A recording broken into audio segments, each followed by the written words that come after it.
Take a look at the map and imagine. Nearly 30 modern countries were once part of a single empire, the Ottoman Empire.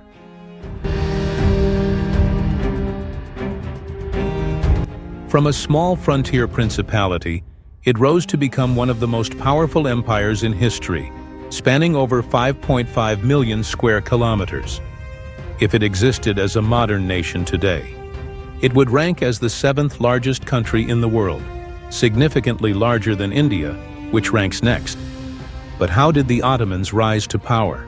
Like all great empires, the Ottomans had a beginning, and their origins are believed to trace back to Central Asia.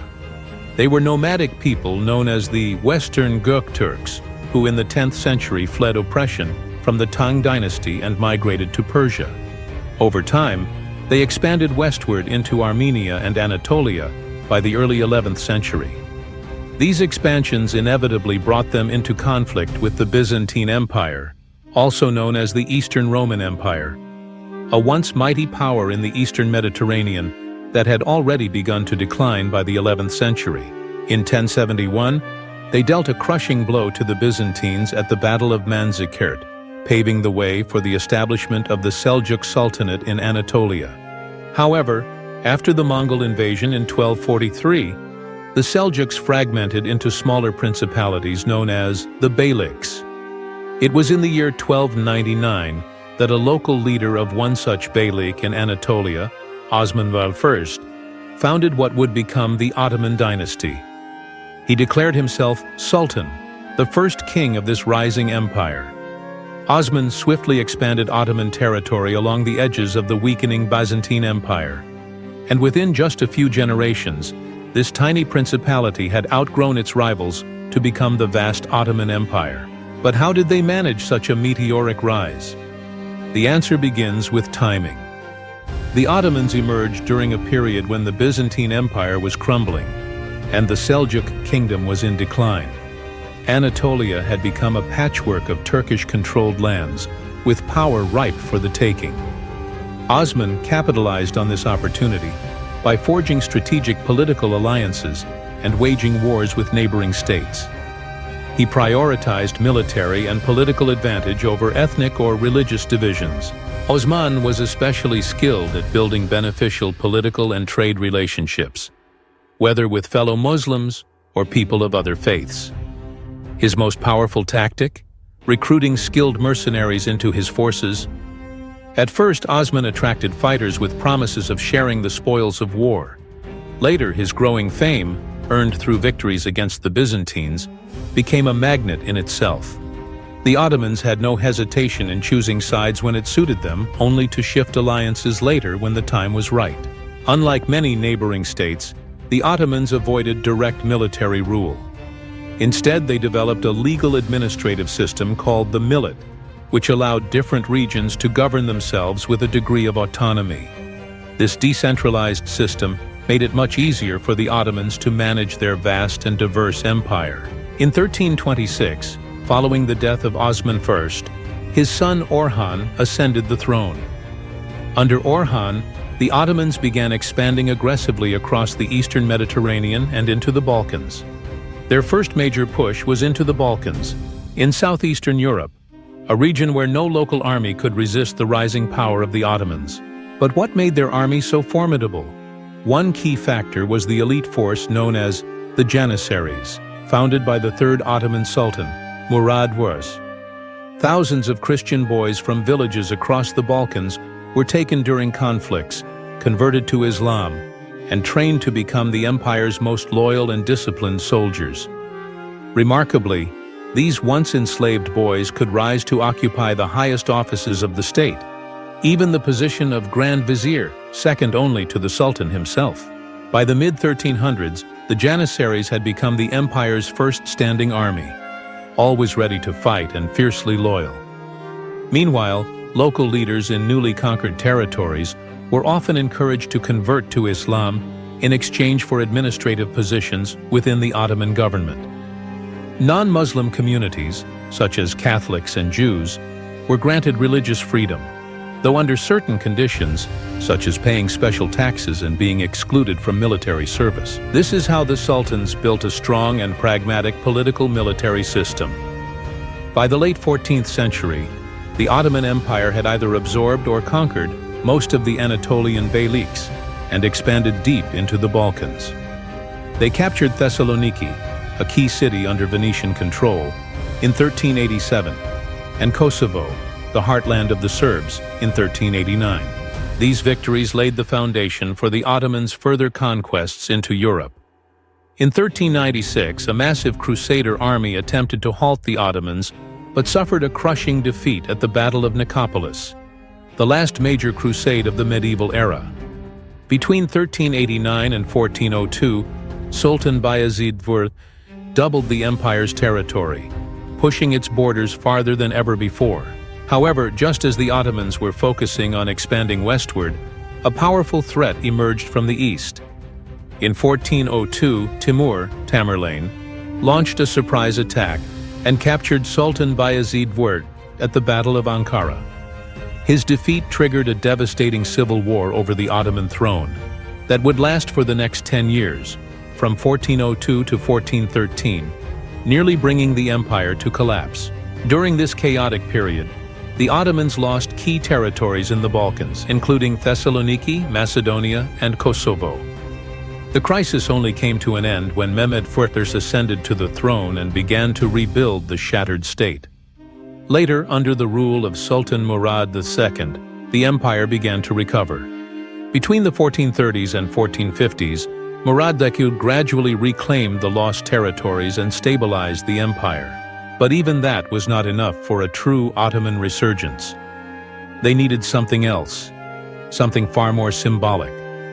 This was Constantinople, the capital of the Eastern Roman Empire, the legendary Byzantine stronghold that had shaped the destiny of Europe for over a millennium.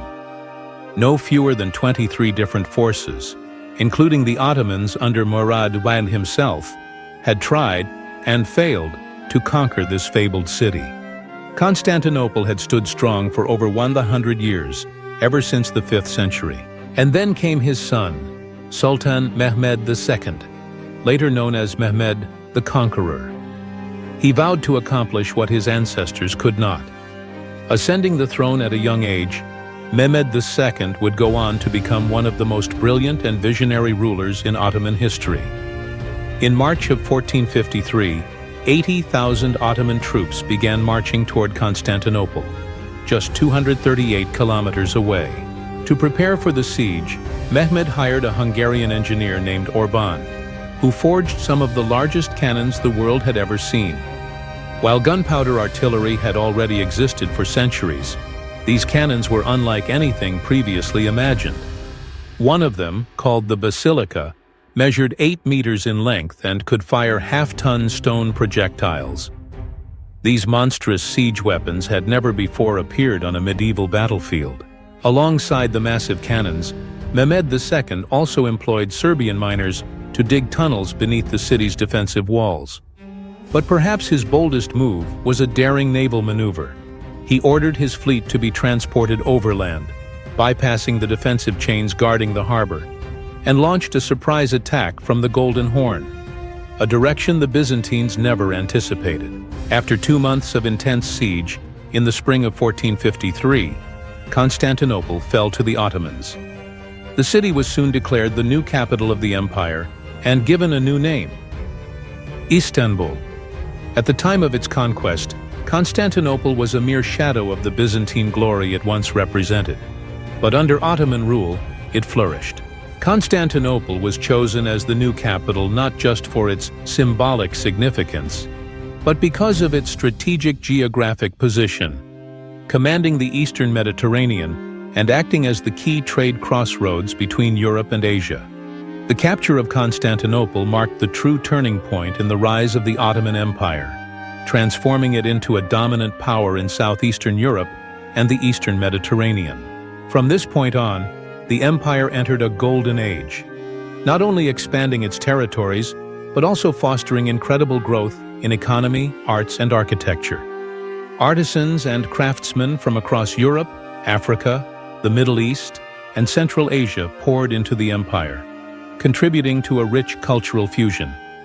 Iznik ceramics, for example, combined Ming Dynasty techniques from China with distinctive Ottoman patterns. The Ottomans also consolidated political control and strategically cut off key trade routes. Through Istanbul, they introduced goods like coffee to Europe. And between the mid-15th and 16th centuries, the Ottomans launched major conquests that expanded the empire's reach as never before, covering southeastern Europe, the northern shores of the Mediterranean, and North Africa, all the way to Morocco. By the early 1500s, the Ottoman Empire had become one of the largest powers in the world. This era also witnessed the rise of legendary sultans.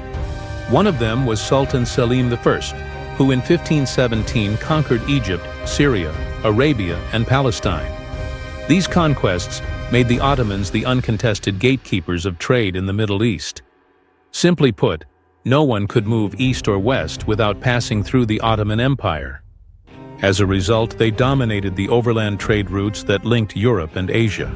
Meanwhile, the Ottoman navy played a crucial role in securing the empire's maritime trade routes. But the true golden age of the empire came under the reign of Suleiman the Magnificent, who ruled from 1520 to 1566. Under his leadership, the Ottoman Empire reached the pinnacle of its power and influence. The empire's borders expanded deep into Hungary and even touched parts of Poland. To the east, in 1535, the Ottomans captured Baghdad from the Persians, securing control over Mesopotamia with the help of their naval presence in the Persian Gulf. The scale of expansion under Suleiman was staggering. By 1569, the empire's reach extended as far as Sumatra in Southeast Asia. Yet Vienna proved to be a different story.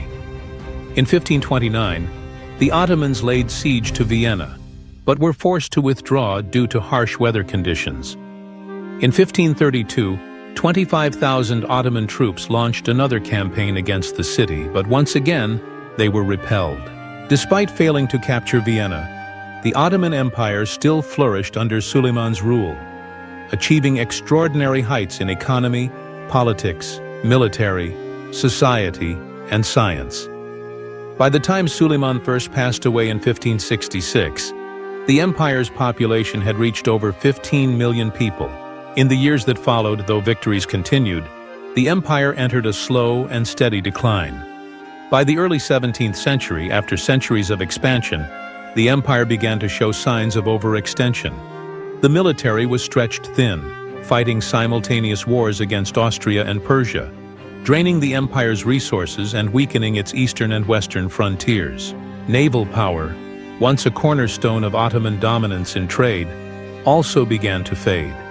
By 1912 and 1913, the empire had lost nearly all of its European territories. And in October 1918, the Ottoman Empire was defeated in World War I. Finally, in 1922, the Ottoman monarchy was officially abolished. The red-colored borders on the map, once so vast, were redrawn. An empire that had once stretched across continents had disintegrated into a collection of modern nations. The Ottoman Empire may have vanished into history, but its legacy lives on.